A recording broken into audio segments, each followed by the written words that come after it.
You're watching New Car Spin, and this is the 1 year update on my Durango RT. This is technically the actual 1 year update. I got this on Christmas Eve, and it is Christmas Eve, so Merry Christmas.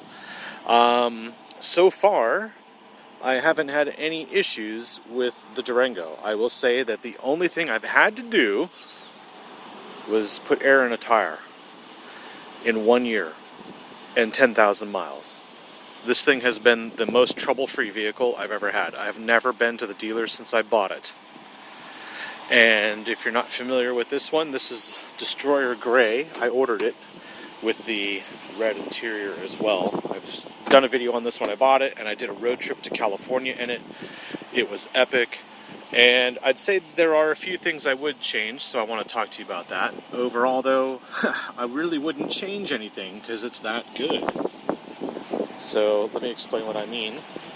I have the Harman Kardon stereo, and I upgraded with all the tech packages and everything, and there's really, besides getting an SRT, there's nothing else you could do here.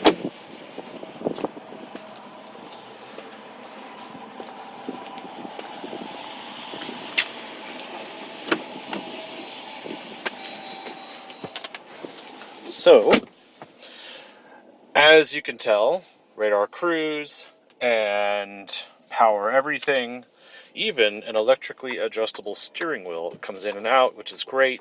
It doesn't necessarily do the movement when you turn the car off or on, so it stays where it is, which is okay in my mind.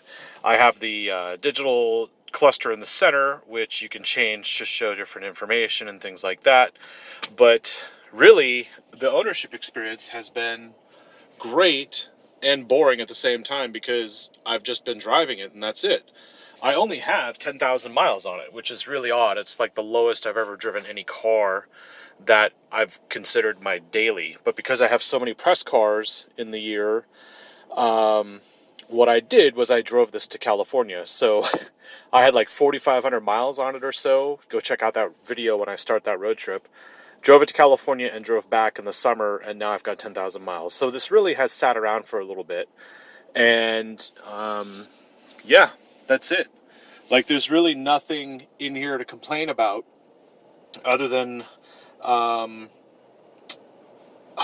there's really nothing to mention, really. I do know that I wish that, just in general, the Durango, I wish it had a panoramic sunroof, but I like the fact that I do have a sunroof in general. So I really don't wish I had a panel roof at this point, because I've got exactly what I want, which is some light. I do know that on 2020 models, especially on the RT, you're going to get a suede headliner, which is nice. And there was really no difference between 2018 and 2019 other than this paint color and a few other colors as an option. So the Durango really is a solid buy because there's really not much going on between all the model years. And what would I change about this vehicle? I mean, I came out of the Ram truck recently, which had the full-on touchscreen, and it was okay. I actually liked getting back into this because the controls were somehow a little easier to use, and it was a little bit more responsive in this one than the Ram.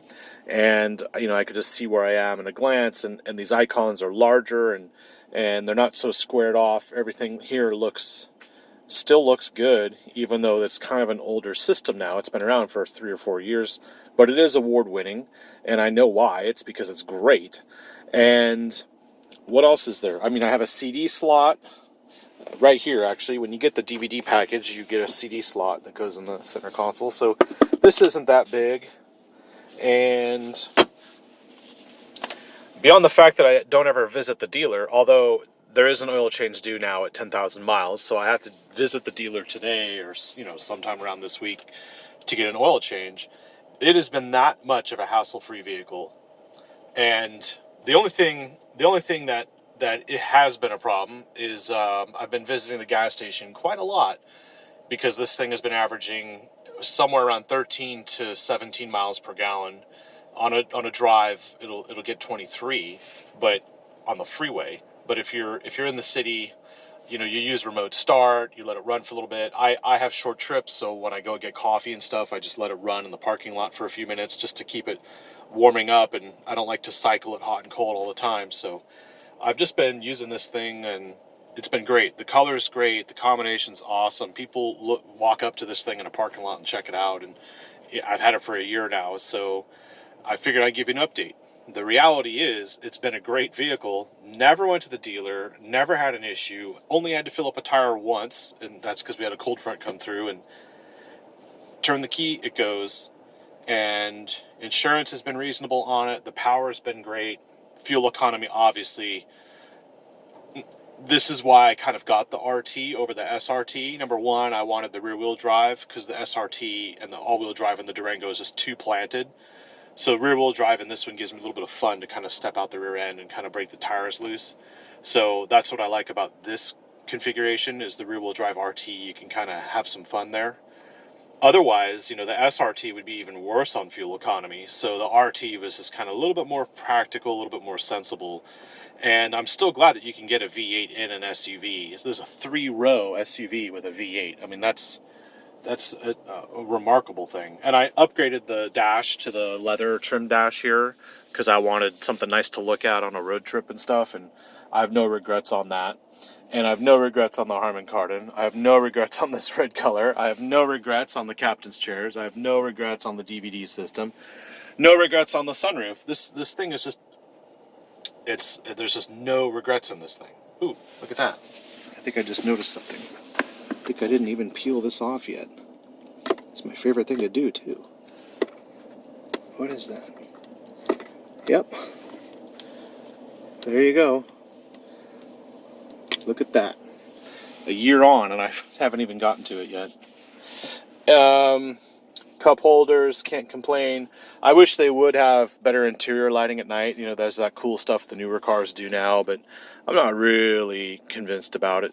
But still, this is a great vehicle. We have ambient lighting here at night. This little LED light shines down. And yeah, I've had no issues. No check engine light, no warranty, no recall, nothing. There's really not much to talk about, which is the hard part about this video, because that's it. It's start, stop, go, California and back, no issues. I've only been pulled over once, and that was an anomaly. I don't want to talk about it. Basically, it was like someone was in my blind spot, and it happened to be a police officer, but we sorted that out. And yeah, I've got blind spot monitoring on here.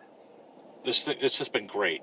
So unfortunately, though, because I don't have a family to use this entire space back here, I think I'm going to trade this thing in for something a little bit more practical on the daily side.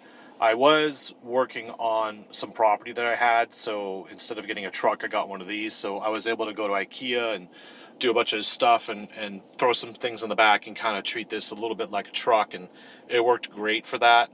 By the way, the Durango can tow like 7,000 pounds. So if you get the trailer option on the V8, you're basically getting a lot of utility out of one of these models. So definitely think about a Durango if you need a family car and a tow thing. This is kind of like an SUV and a truck in one. I had someone weirdly tell me that if the Chrysler Pacifica had a better towing capacity or a towing capacity, they would have had that over this, which is funny because Chrysler only makes 2 vehicles, and I got rid of my 300S HEMI for this. No regrets. I missed the 300S a little bit for the more sporty nature of it, but it wasn't loud enough. And honestly, if I was to get another FCA vehicle right now, I would probably get the Challenger or the Charger RT Scat Pack, and with the 392. I don't think I'm going to go that route because fuel economy is my concern right now, because I live in the city, and it wasn't a concern back then. And I think the way it works with vehicles is they're all lifestyle choices. So there's no such thing as having a car for 10 or 20 years. To me, that's pointless. You just have whatever you need to fill that period of time in your life. So I think I'm going to replace this with a 400 horsepower sedan of some sort. I'm really looking at options, and I'll keep you updated on that. But so far, this has been a great car, and you know, fuel economy has been the only real concern. But of course, that's kind of known when you get a V8 American muscle truck SUV thing. And the features have been great. Everybody who's been in this has loved it. They said it's like a SUV limo. The seats recline. It's been really cool. Go watch my road trip video. You'll see why. The only one complaint, here it is, beyond the fuel economy, is this. When you're in auto climate control and it's cold out, you can't always hit the recirc button. For some reason in auto mode, if you hit the recirc button when it's like 40 degrees out because you're passing through somewhere and there's like a bunch of smoke from fireplaces, or you're behind a diesel truck on the freeway, you'd hit it and it will flash and it will turn off again when it's in auto. And I think what's happening is it's preventing this from happening because it's in an auto defrost state.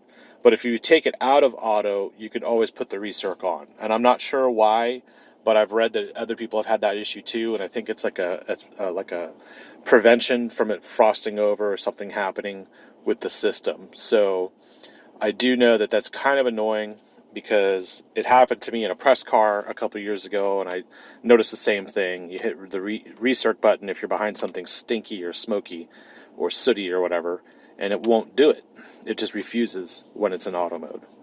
On other temperatures, though, like today it's 61 degrees out, and it works just fine. It actually is great.